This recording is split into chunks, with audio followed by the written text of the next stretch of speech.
Olá, bom dia, boa tarde, boa noite. Eu estou aqui hoje com o grande professor Garabé Kenchian, que foi diretor-geral do Cefet São Paulo e o primeiro reitor pro tempore do Instituto Federal Brasília. E vamos conversar um pouquinho hoje sobre a transformação do Cefet em Instituto. E ele está participando desse projeto do livro Institutos Federais dos Brasileiros, a história contada por quem fez. É uma grande satisfação conversar com o professor Garabé, que tem várias histórias, inclusive bastidores, inclusive tem aí um documento sobre uma proposta piloto da transformação do Cefet São Paulo, Instituto Federal de Ciência e Tecnologia de São Paulo. Obrigado aí por aceitar o convite. Garabé, me conta um pouquinho dessa história. Josué, em 99, né, tinha 2 anos de Cefet, e a gente começou a ofertar cursos superiores, estruturar a escola para que ela recebesse os cursos superiores, né? Já em 2007, o Cefet São Paulo tinha diversos cursos superiores, alguns cursos de tecnologia, algumas licenciaturas, e estava iniciando um curso de engenharia. Já estava no processo de iniciar o curso de engenharia, que veio iniciar, de fato, em 2009, se não me engano, 2008, 2009. Então, a escola estava se estruturando como uma instituição de ensino superior, mas sem abrir mão da sua tradição da oferta de cursos técnicos e de qualificação profissional, né? Então, esse era um pouco o momento. Entretanto, quando a gente olhava para fora, para os órgãos de fomento da educação, para os órgãos de fomento de pesquisa, né, a escola também estava se estruturando para a realização de pesquisa aplicada, iniciações de cursos com iniciações científicas, né, programas de iniciação científica. Quando a gente olhava para fora, a gente percebia que a escola não era reconhecida como uma instituição de ensino superior. Então tinha um sentimento meio que duplo, né, de orgulho de ter uma instituição que tinha uma tradição dos cursos técnicos, que estava avançando para o ensino superior, sem abrir mão, né, da sua tradição, mas sem o apoio e o reconhecimento social e também de financiamentos de que uma instituição de ensino superior dispunha. Então, esse era um pouco o sentimento, não só do Cefet São Paulo, mas eu acredito que da maioria dos reitores, dos diretores gerais da época, né? Perfeito. Professor Garabé, a gente sabe que em 2005, o então tradicional Cefet do Paraná foi transformado, né, por lei, em Universidade Tecnológica Federal do Paraná. Isso, na rede, gerou aí esse movimento de alguns institutos, de alguns Cefets, né, buscarem se transformar também em Universidade Tecnológica. Isso aconteceu também na sua instituição, ali em 2006, 2007? Esse movimento também existiu na sua instituição? Sim, esse movimento existiu lá também, né? Porque a gente já estava ofertando cursos superiores e estava percebendo, para ser reconhecido como instituição que oferta cursos superiores, era preciso ser universidade, né? O Cefet Paraná trilhou uma trajetória bastante longa, de cerca de 20 anos, para se qualificar como universidade. E em 2005 foi coroado ali com essa transformação em universidade tecnológica, né? E uma opção estratégica do Instituto Federal, do Cefet São Paulo e também de vários outros Cefets foi tentar trilhar o caminho do Cefet Paraná. Então vamos nos qualificar também para virar uma universidade tecnológica. E no ano 2007 a gente chegou a preparar um projeto, né, solicitando a transformação do Cefet São Paulo em universidade tecnológica. Se não me engano, cerca de uma dezena de Cefets também encaminharam projetos semelhantes. Os diretores conversavam, vou fazer, também vou, e assim houve uma troca aí de mensagens e a gente começou a batalhar nessa direção. Naquela época só não tinha o WhatsApp, né, o Garabé? É verdade. Era mais difícil a troca de mensagens, né? Era mais na reunião de Cefet, né? Mas me conta uma história. Você disse certa vez, em outro depoimento, que o professor Eliezer Pacheco procurou você como diretor-geral do Cefet São Paulo, levando aquela proposta de transformação como piloto do Cefet São Paulo em Instituto Tecnológico Instituto Tecnológico de São Paulo. Tem alguns nomes que ele colocou ali no documento, eu tenho aqui, né, o original que você me repassou. Então, essa reunião, esse encontro aconteceu em São Paulo em dezembro de 2006 ou início de 2007? Porque o decreto 6.095 foi publicado dia 24 de abril de 2007. Então, provavelmente foi ali no início de 2007 ou final de 2006. Pode confirmar essa informação para nós? Então, foi final de 2006, né, já final do ano. Vamos lá, vamos colocar melhor. O professor Eliezer resolveu fazer uma visita ao Cefet São Paulo. Né? Era uma sexta-feira, e o professor, uma sexta-feira à tarde, a gente então organizou uma visita onde ele seria recepcionado ali pelos diretores do Cefet São Paulo. Né? O diretor do Campo São Paulo e mais os diretores de administração, de ensino, de pesquisa e assim por diante. Né? E eu já lembro que já não tinha mais, as aulas já estavam se encerrando ali, então devia ser bem aí, mês de dezembro, final do ano 2006, né? Foi isso, o ano anterior da publicação da lei. E aí, eu fui buscá-lo no aeroporto. E nessa conversa no aeroporto, né, ele perguntou, olha, vocês têm aí um projeto de virar Universidade Federal, né?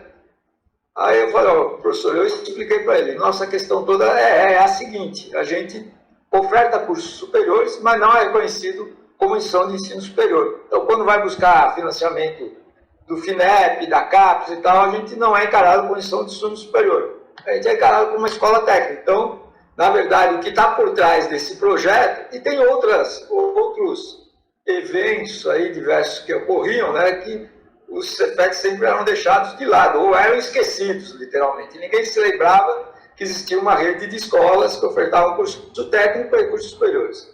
Né? Então, eu explanei isso para ele, né?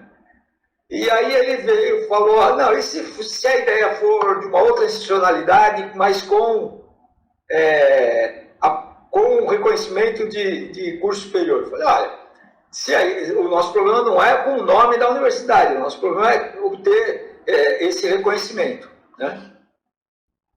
Eu falei, eu não veria problema nenhum, particularmente não veria problema nenhum. Mas isso foi uma conversa assim, bem rápida e informal, no carro. Né? Aí chegamos na escola, ele conversou ali, fez uma conversa com os diretores e tal, mas no fim do dia foi embora. Então foi uma visita bastante rápida, conversando com os diretores, mas nessa conversa do carro, acredito que ele fez uma sondagem aí, né, sobre quais eram as reais intenções do Cefet São Paulo. E aí, logo no início do ano seguinte, antes da publicação da lei, eu recebo um convite para participar de uma reunião no Ministério da Educação com o Gleison. E aí, nesse convite, quando eu fui nesse convite, o Gleison me apresenta essa minuta da transformação do Cefet São Paulo em Instituto Federal, né? Uma instituição de ensino superior, com as características muitas das características que hoje estão na lei dos institutos, mas o documento era especificamente para o Cefet São Paulo. Talvez ele tenha feito ali uma experiência, né? Uma ponta de lança para experimentar a ideia, né?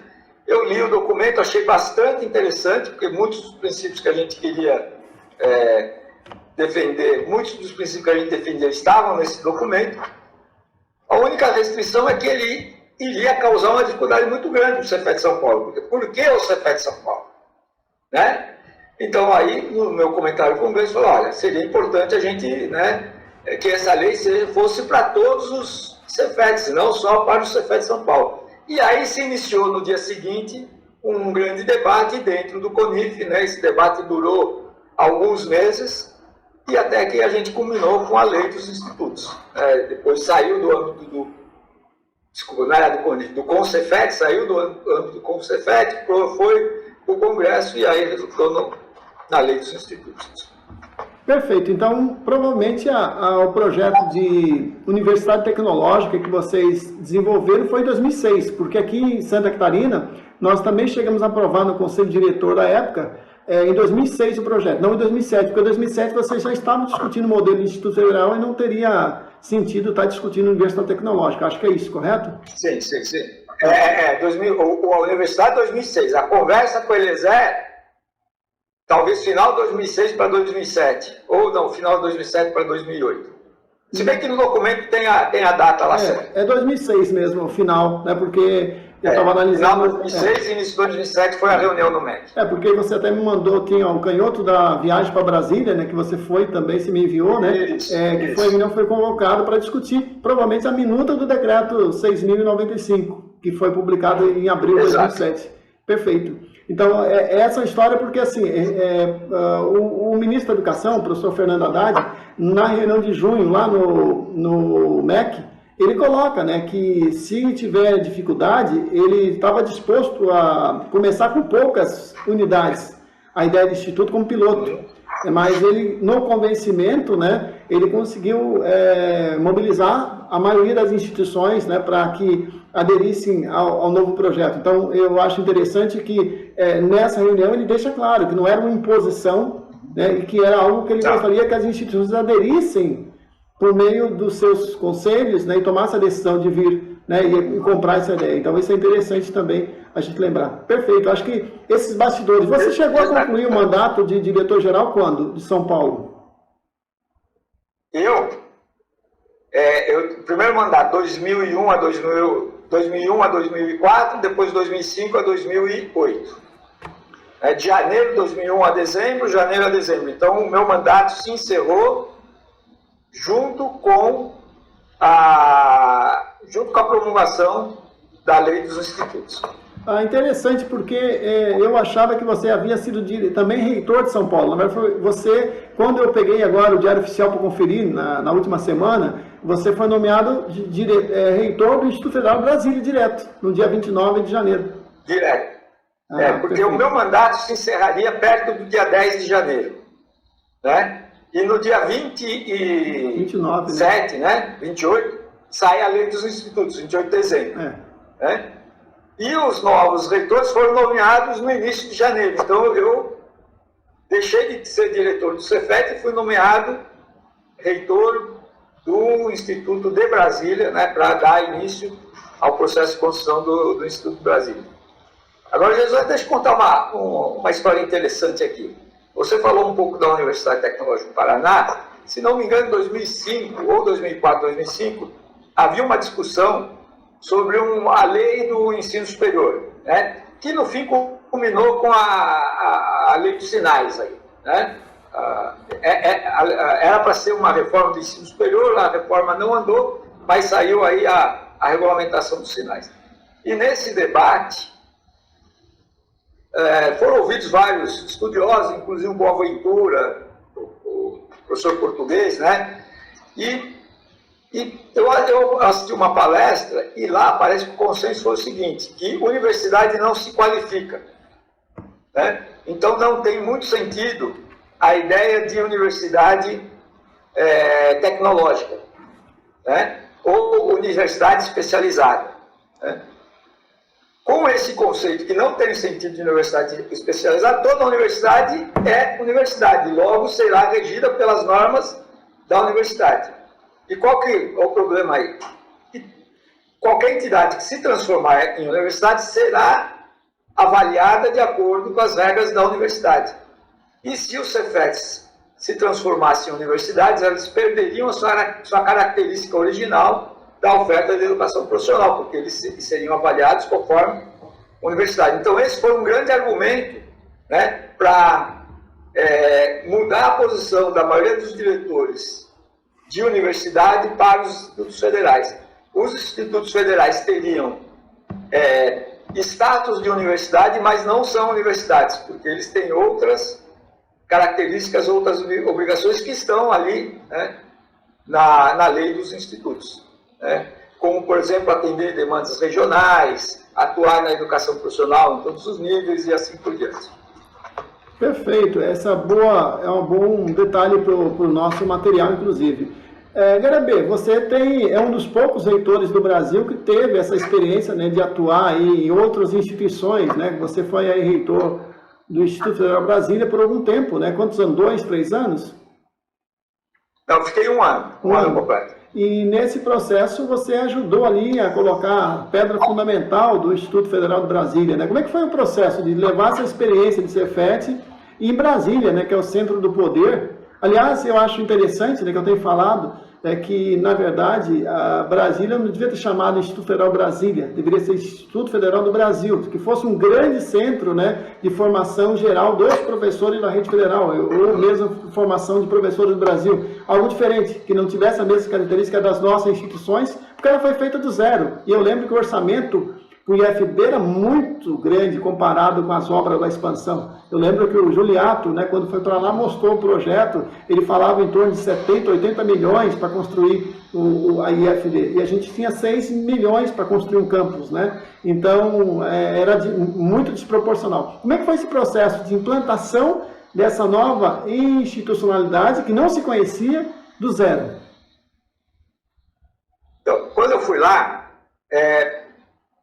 antes de 2000 antes da promulgação da lei, existia a Escola Técnica Federal de Brasília, que na verdade era uma unidade agrícola do Distrito Federal que havia sido federalizada, né? Então existia uma unidade agrícola do Distrito Federal que havia sido federalizada e aquela era a Escola Técnica Federal de Brasília. E uma pequena administração central, um escritório que ficava lá no plano piloto, lá em Brasília. E esse escritório, então, foi transformado, né, em Instituto Federal. Basicamente, tinha ali 30 servidores, entre docentes técnicos e administrativos, fora os servidores da escola, né, todos novatos, todos novos, com exceção de alguns poucos que vieram de outras instituições, como, por exemplo, o próprio Juliato, né, e sem nenhuma norma, sem nenhum normativo, não tinha estatuto, não tinha regulamento, o RH era uma pessoa, a administração era uma pessoa, então não tinha normas, nada estava estruturado, né? Então, e alguns processos mal encaminhados, inclusive, né? Os processos não tinham rotinas estruturadas. Por exemplo, o pessoal para fazer compra não montava processo administrativo com página numerada, o que todas as escolas da rede federal fazem direitinho, lá não fazia por falta de escola. Então a gente começou a estruturar todos esses detalhes aí de como se faz a administração pública de uma instituição de ensino, desde a parte administrativa até a parte educacional. A gente de imediato, estabeleceu algumas portarias para organizar a escola, por exemplo, uma portaria, a organização didática, a gente pegou uma organização didática de São Paulo, fez algumas adaptações e aplicou para o Instituto Federal de Brasília, de forma provisória, né? Porque nem existia uma comunidade já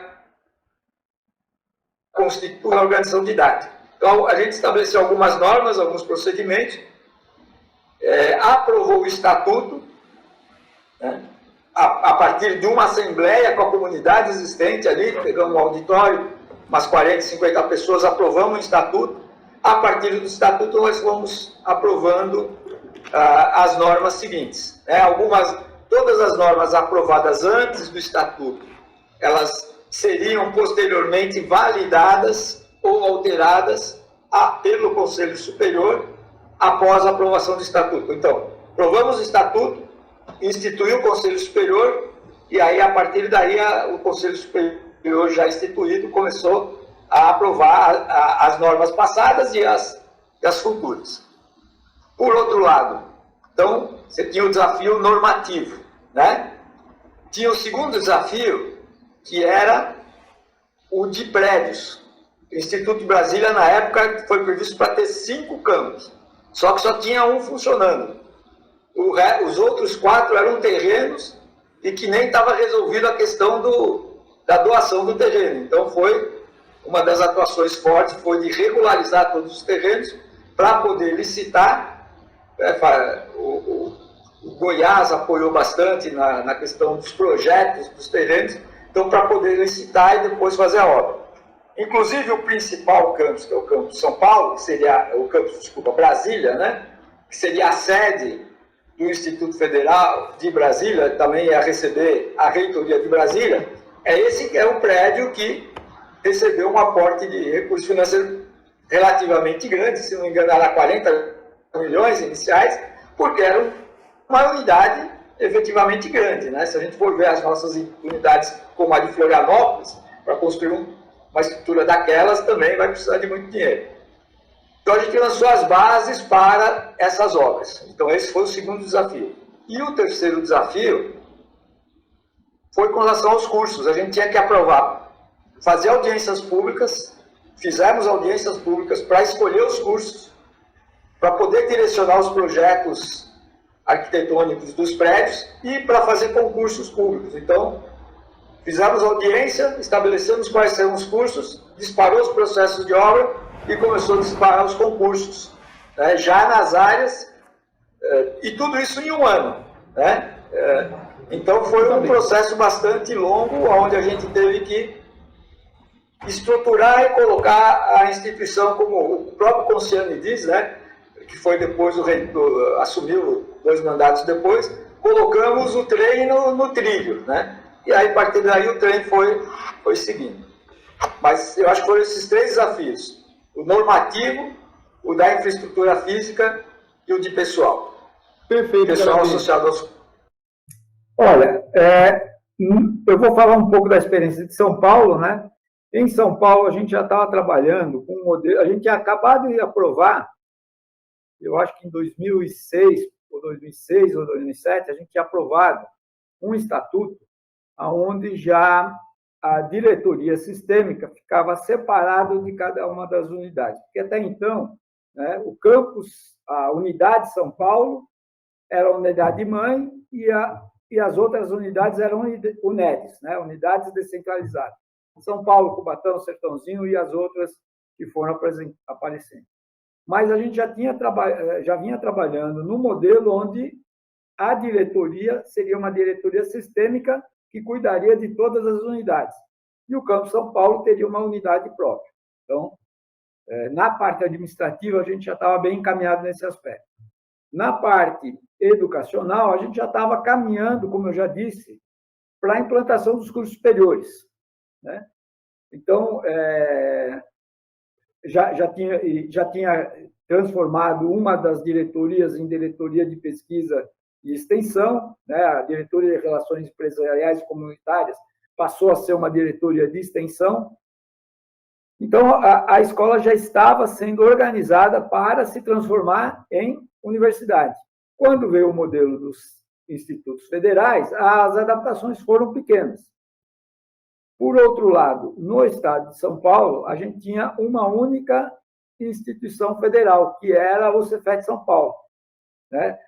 Na época da transformação, já devia ter um pouco mais de uma dezena de unidades, mas no estado de São Paulo só tinha o Cefet São Paulo. Então, o Cefet São Paulo foi transformado em Instituto Federal de São Paulo, atendendo um pouco ao modelo que foi proposto, né, de ter um instituto em cada estado. Esse era o modelo original. Acabou que alguns estados tiveram mais de um instituto por questões políticas e de conjunturas locais, mas São Paulo se adaptou bem ao modelo proposto, um por estado.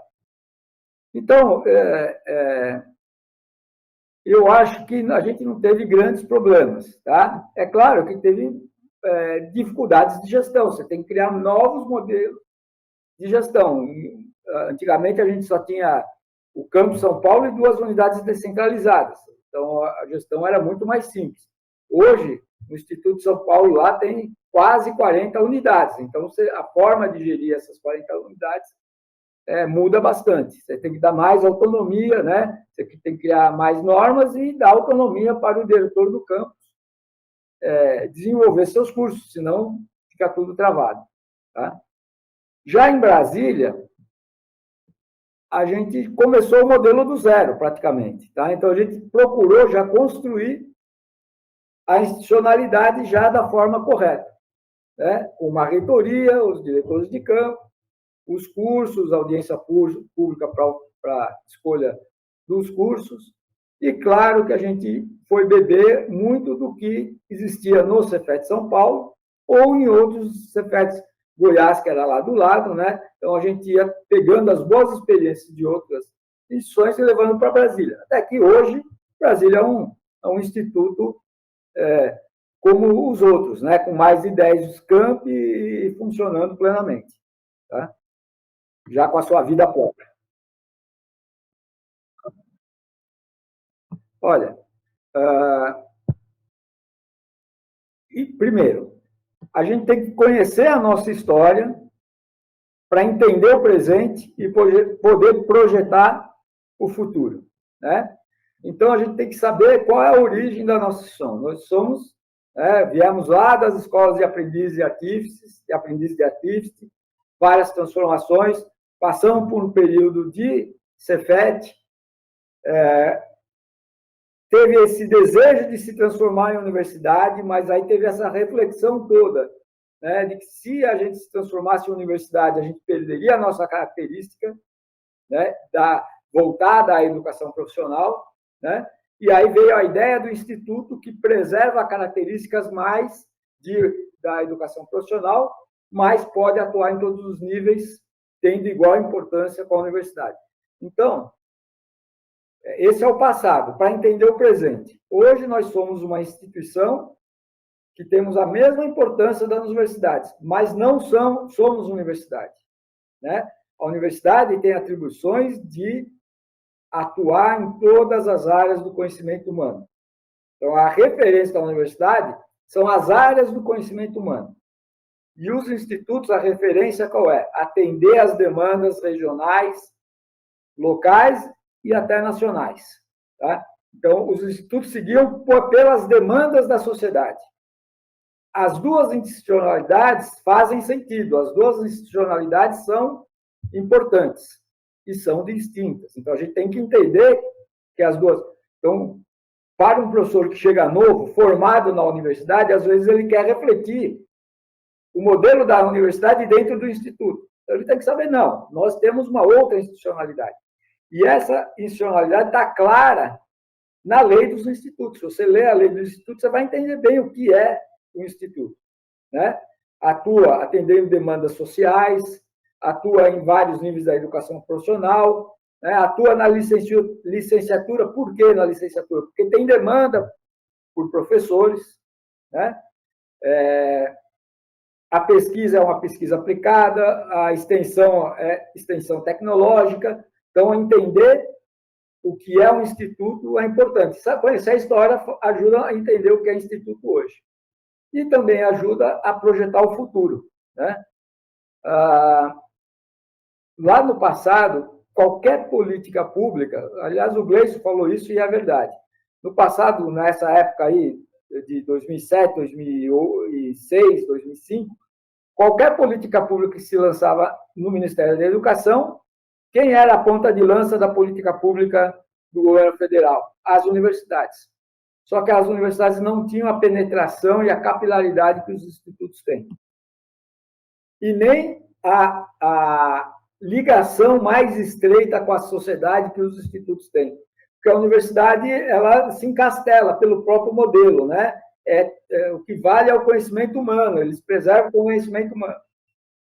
Já os institutos, eles têm a obrigação de estar olhando para a sociedade, né?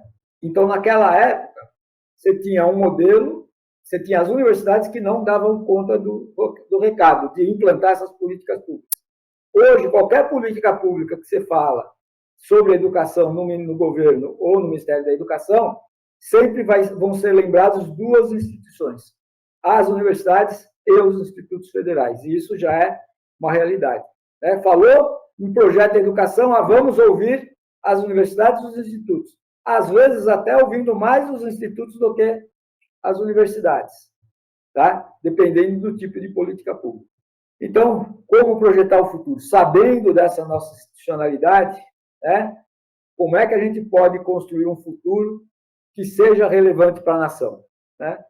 Isso aí eu não vou responder, fica aí para os jovens estarem pensando nesse futuro, para os institutos serem relevantes. Serem relevantes como instituto, não como mimetizando outras instituições, tá? Mas tendo relevância própria. Excelente, parabéns. Muito obrigado, Garabê. Eu que agradeço aí o José e também o Josué e aos ouvintes aí. Um abraço a todos.